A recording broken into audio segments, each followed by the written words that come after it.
Clive Davis died just days ago. And this is a man that created and controlled the careers of some of the biggest names in the music industry. But here's the thing. There are rumors that Clive wasn't just a music mogul, and instead was using his influence to pressure these artists into doing what he wanted. His biggest artists died in mysterious ways, or had their careers snubbed the second they tried to get away from him. And people are wondering if all that was really a coincidence. And we do have some breaking news coming into the newsroom right now. The entertainment industry mourning the life of the iconic record producer and music giant Clive Davis. We have just confirmed that he's passed away. The music visionary behind so many popular sounds across the last 6 decades, discovering and championing some of the biggest names in the industry, including Whitney Houston, Alicia Keys, Barry Manilow, Jennifer Hudson. He was 94 years old. Perhaps the biggest name in Clive's catalogue was Whitney Houston. At the peak of her career, Whitney was pulling in millions of dollars, and that's when fans realized that something was wrong. Reports came out that Whitney was addicted to and had a history of being a both in her childhood and during her time in the industry.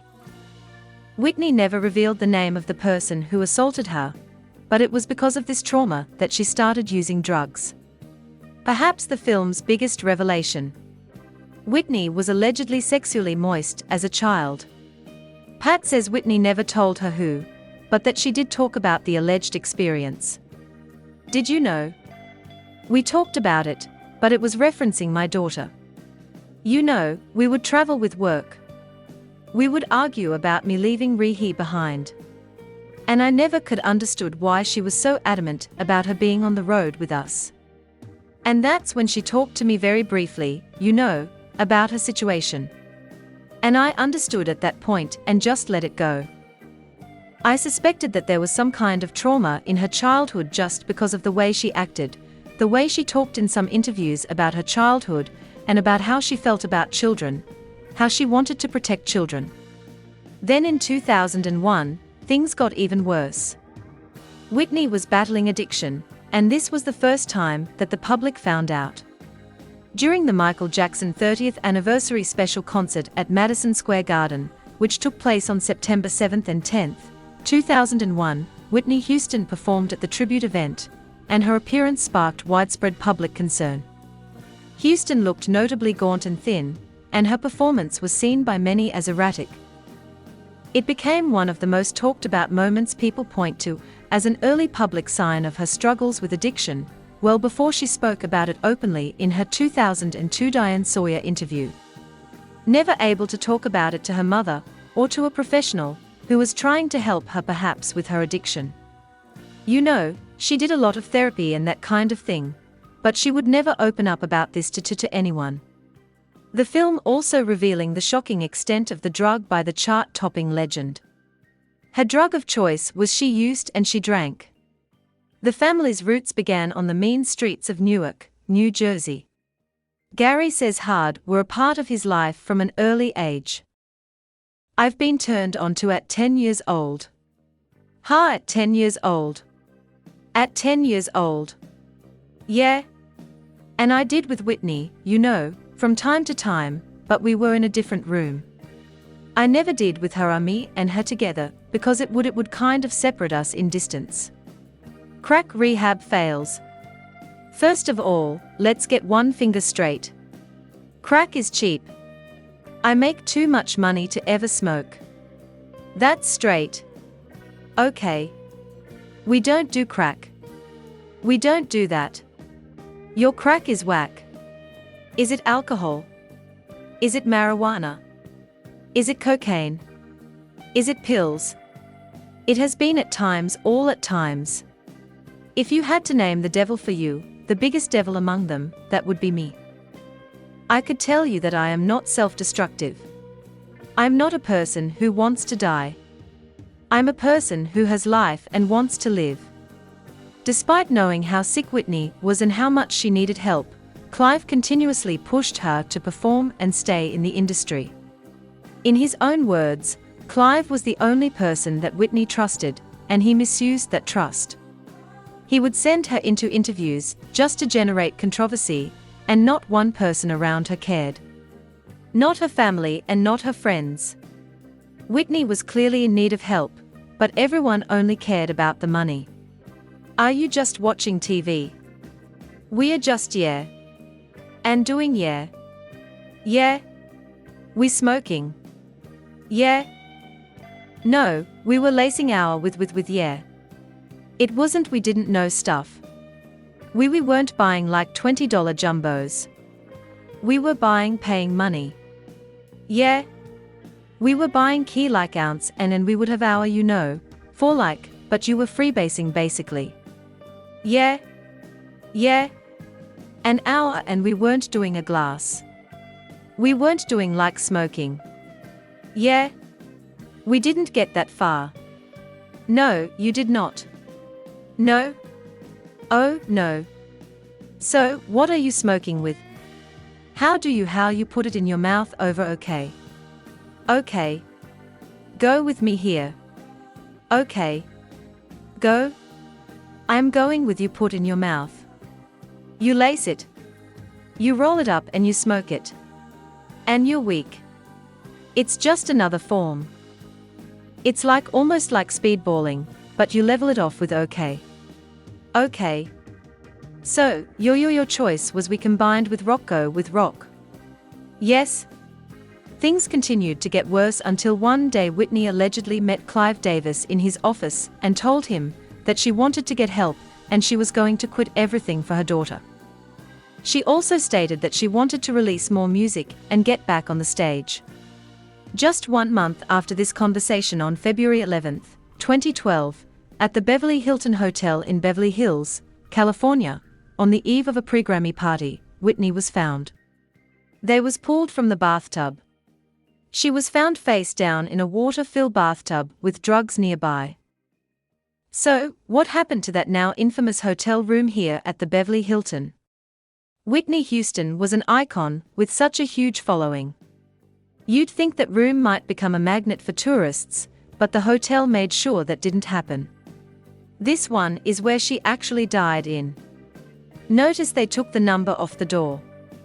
In this YouTube video, a fan searches for Houston's room weeks after her death and discovers the number 434 has been removed. The $500 a night suite that looked much like this one was reportedly taken out of rotation after the hotel was overwhelmed by requests from guests to stay there. But look what our producer found this week. 434, the number 434 is back. The Beverly Hilton told us out of respect to the family and fans of Whitney, all original contents and furnishings of the guest room where she stayed were removed and the space has been thoroughly refreshed. And here's where the story takes a completely shocking turn. While Whitey was dead in her bathroom and EMS was getting ready to transport her body, Clive Davis was downstairs partying. Everyone at that party knew that Whitey Houston was dead just a few floors up, but they continued to party. In the words of Chaka Khan, it was insanity. You were, I think, going to go to the Clive Davis party. Yes. It was a surreal event where Whitney's body was still in the hotel, and there was this sort of partying where apparently half the room were in tears, the other half were kind of partying.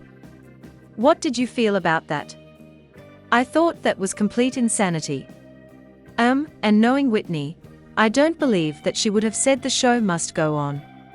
She was the kind of woman that was said stop everything. I'm not going to be there.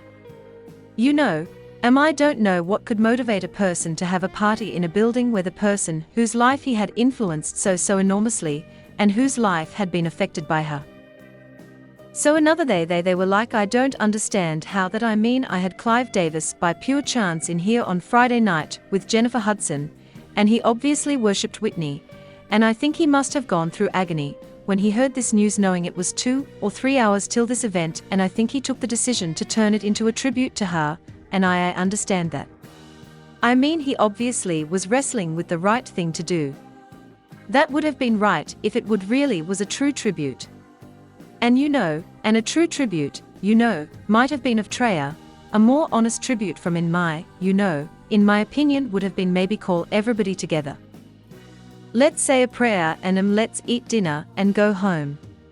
When Clive was questioned over it, he said that it was actually a tribute to Whitney.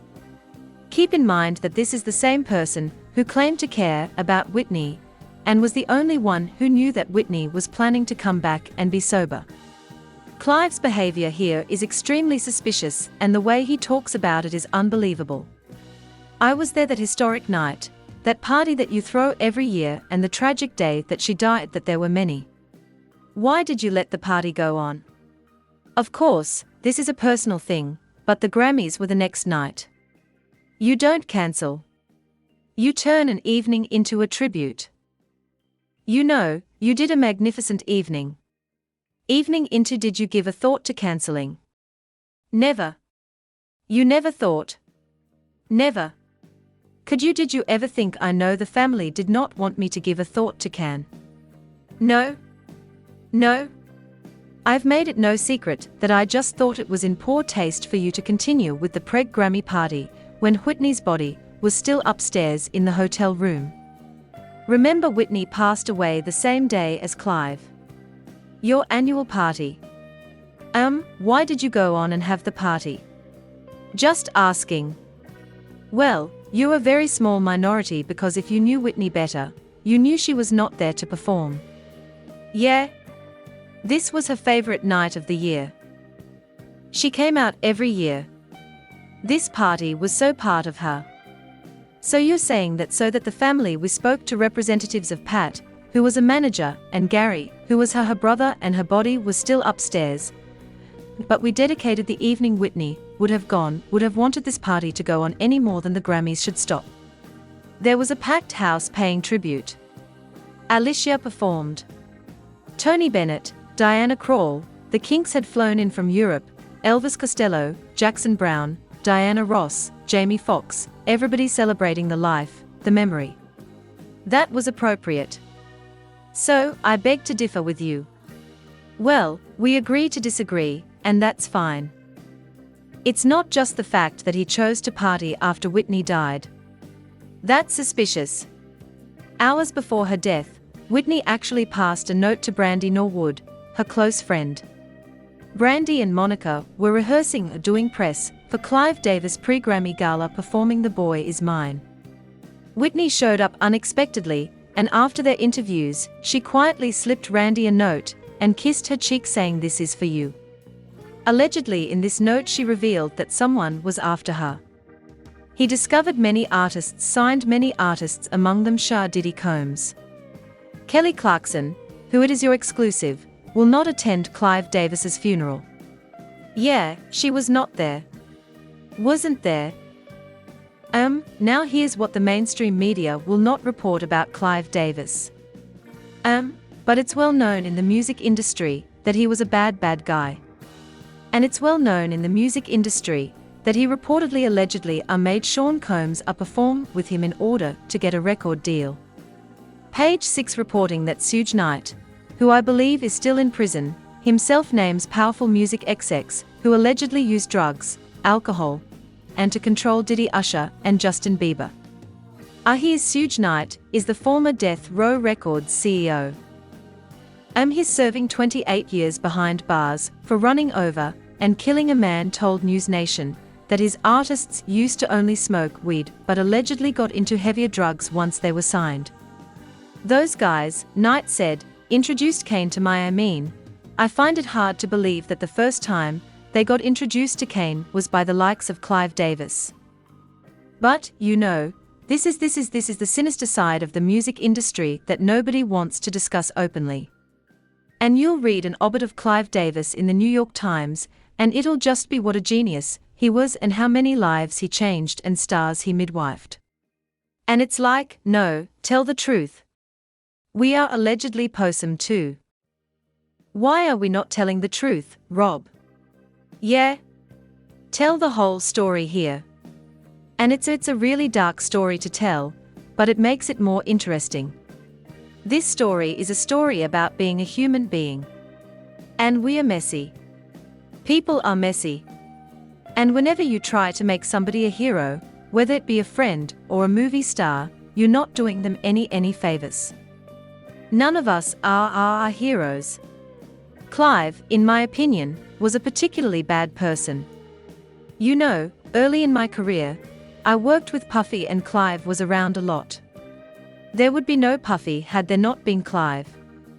Clive founded Bad Boy Records.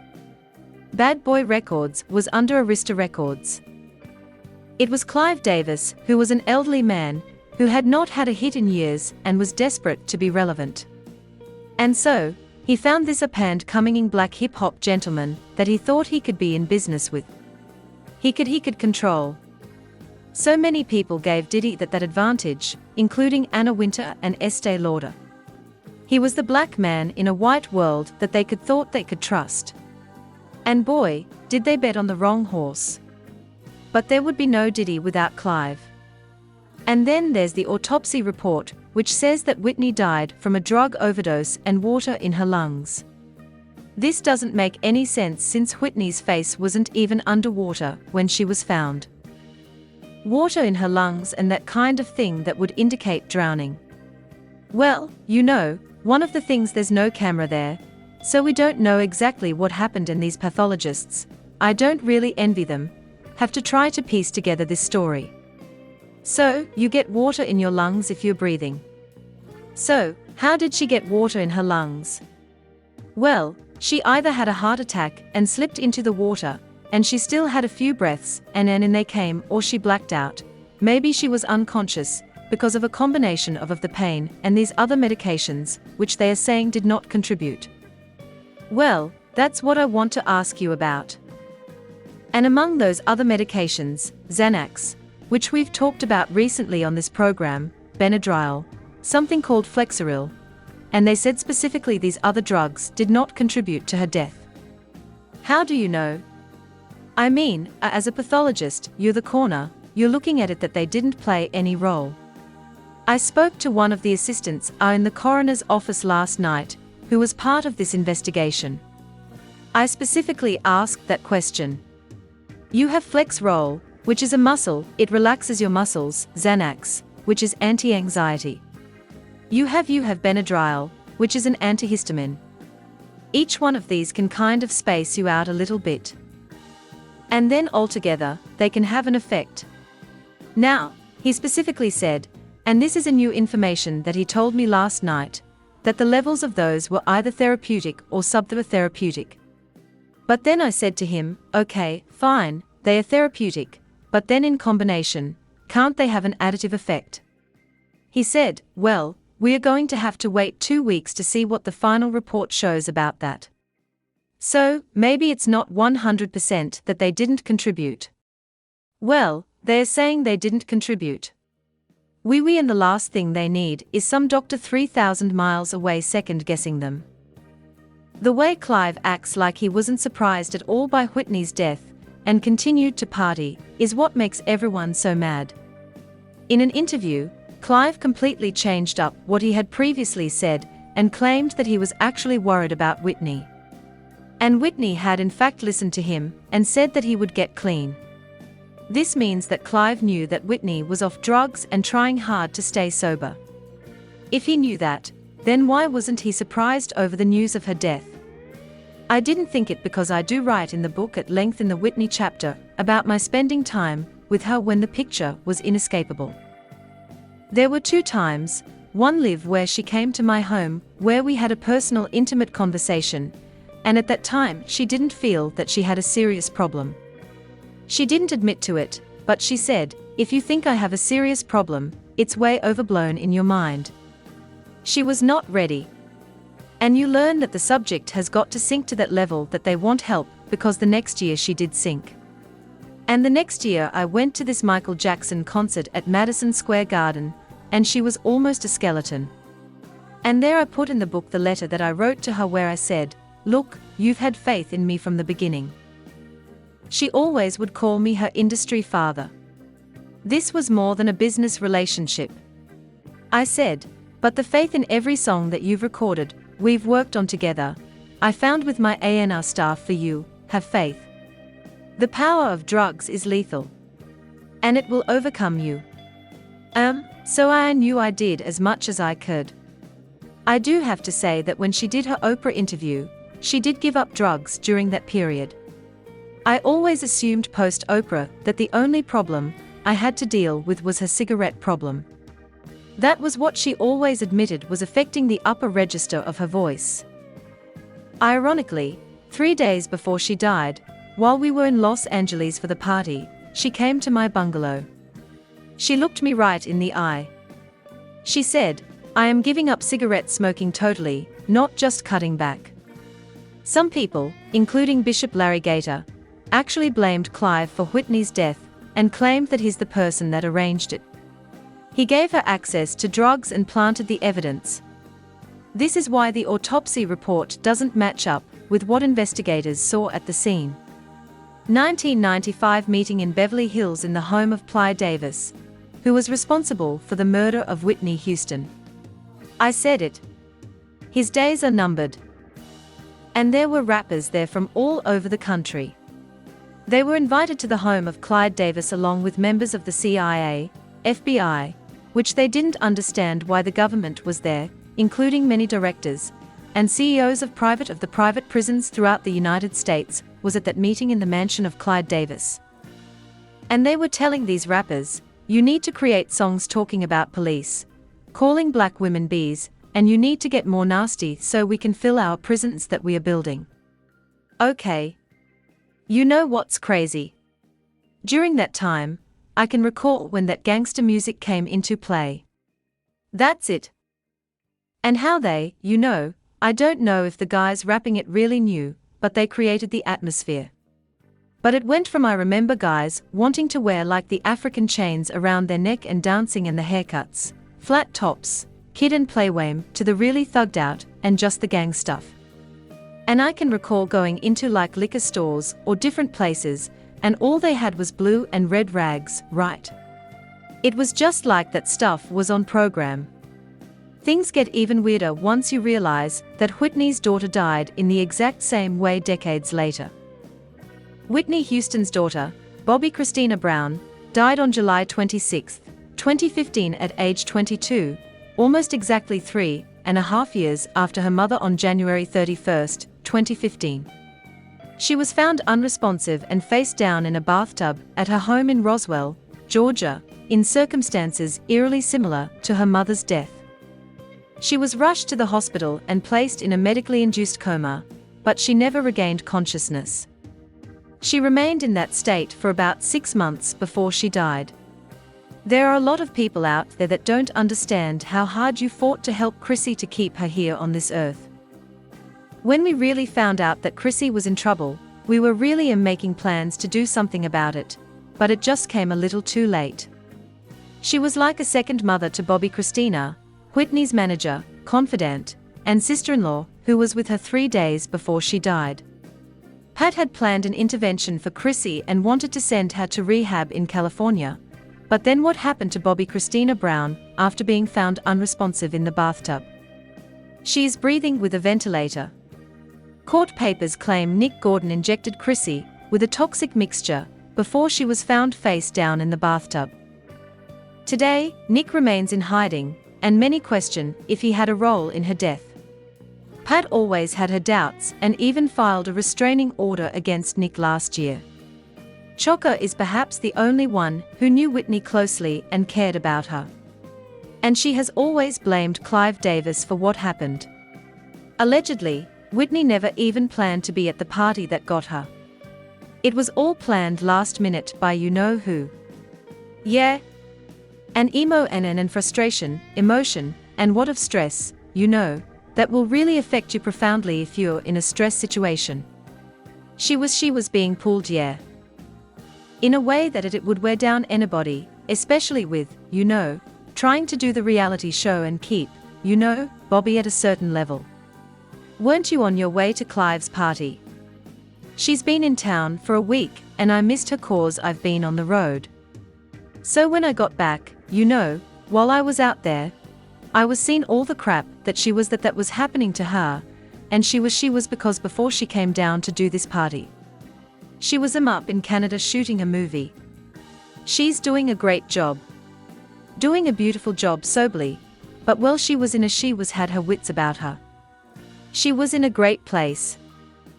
Then somebody calls her down to do a party, and who calls you in to do anything a week before it's happening unless you're going to be do rehearsals or something. If I'm going to come to your party and any of you in Houston, I would just fly down the day of or night before, go to the party, maybe stay a couple days if I wanted to afterwards and go back home. That's what killed her. I will tell you right now, the fact that she came down a whole 7 days before the party with nothing in place to keep her or to insulate her from, and she just ran amok. It stressed her too. She was freaking stressed. She felt compelled to be there for class, She felt compelled, to be there. You had a good relationship with Bobby Chris, too, is not yes? Yes? Yes? So, this is just tragic all around, right? Finn and their child, and how did that consolation I get in that, is that I know that they are in a better place. I know they are together. Yeah. And they are happy now. Whitney isn't the only celebrity that has had to suffer at the hands of Clive Davis. A lot of stars refused to be present at his funeral because they knew exactly what kind of man he was. The coincidences don't end here. Clive Davis is connected to Diddy, too. And according to Gene Deal, Diddy's bodyguard, Clive is the person that turned Diddy into the monster that he is today. Clive's parties were the blueprint for that got Diddy sent behind bars. So, the relationship between Clive Davis and Diddy's is interesting because when Diddy's 23 years old, he's making a name for himself. Clyde gave him $15 million to start Bad Boy Records. And then later on, they did even a bigger deal where Clyde gave him $50 million advance on future earnings.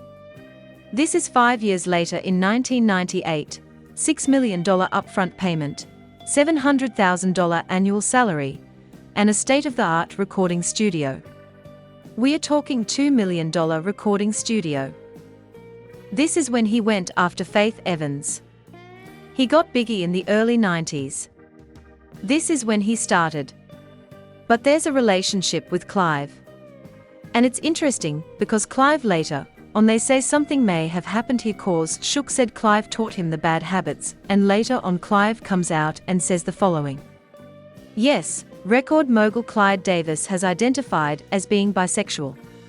He publicly revealed in his memoir, this is not allegedly, he said it, the soundtrack of my life at the age of 80. He also discussed in an interview with Katie Couric expressing the hope that his coming out would contribute to greater understanding of bisexuality. It's Clive Davis. The public hasn't been on Davis's side for a long time either. Everyone blames him for Whitney's death, or at least thinks it's suspicious how he basically was unfazed and continued to party, as someone who called him father was breathing their last breath. As new details and reflections continue to surface, one thing remains certain. Her legacy as the voice will never fade. Thanks for watching. If you enjoyed this video, give it a like, share it with someone who grew up on Whitney's music, and subscribe for